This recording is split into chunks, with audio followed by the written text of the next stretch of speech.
Bonjour messieurs, dames. Je m'appelle Reda Oulamine, je suis avocat au barreau de New York, Paris et Casablanca.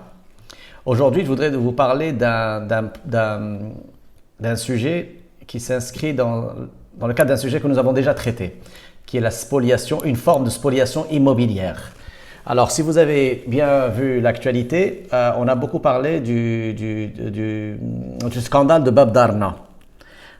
Le scandale en lui-même de Bab Darna n'est que la pointe de l'iceberg, dans la mesure où il y a énormément de problèmes en ce qui concerne les VFA. Qu'est-ce qu'une VFA? C'est une vente en l'état futur d'achèvement. Alors, le mot-clé, ce dont il faut se souvenir, c'est tout simplement d'un bon vieux proverbe français qui vous dit « tout ce qui brille n'est pas or ». Il y a certains promoteurs malhonnêtes qui n'ont pas encore, on peut accepter, et c'est l'esprit de la VFA, on peut accepter qu'il n'est pas encore construit, mais malheureusement parfois ils ne sont même pas propriétaires du terrain sur lequel ils vont construire. Ils prennent vos avances, ils prennent votre argent et soit ils livrent avec énormément de retard, ce qui n'est pas acceptable non plus. Nous avons vu des retards de 1 an, 2 ans, 3 ans, 4 ans, soit, pire encore, ils ne vous livrent pas du tout, ou ils disparaissent, ou ils ferment, ou ils partent à l'étranger, ou ils partent en prison. Et malheureusement, dans ce cas-là, vous allez probablement, vous aurez perdu votre avance. Alors, que faut-il faire?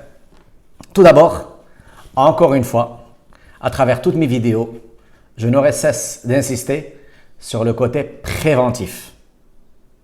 Il faut investir un petit peu et prendre conseil auprès de quelqu'un. Ne serait-ce que le fait de savoir si la personne est propriétaire du terrain sur lequel elle veut vous bâtir une maison ou un appartement ou elle ne l'est pas encore. A-t-elle pris des mesures concrètes ou pas? Ensuite, quand on rentre dans le détail dans les conditions de la VFA, il faut que la personne produise des garanties, notamment une caution bancaire. Il faut éventuellement, idéalement, que ça passe par devant notaire. Vous savez, les notaires sont très prudents, ils doivent l'être.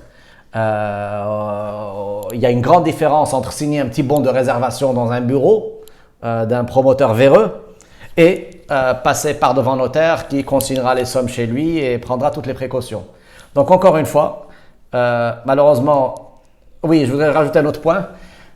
Il ne faut pas attendre d'être dans le problème pour essayer d'y remédier. Parce que malheureusement, notre justice étant très défaillante, étant en période de transition éternelle, malheureusement, je pense à mon avis qu'elle ne sévit pas assez, et qu'elle ne punit pas assez ces promoteurs malheureux. Il y a un besoin impérieux de protéger ces investisseurs en matière immobilière, qu'ils soient résidents au Maroc ou qu'ils soient RME. Donc la justice doit faire son travail, elle doit être très stricte, comme elle l'est parfois, mais pas assez à mon sens. Et le citoyen aussi doit utiliser un peu sa jugeote, se renseigner,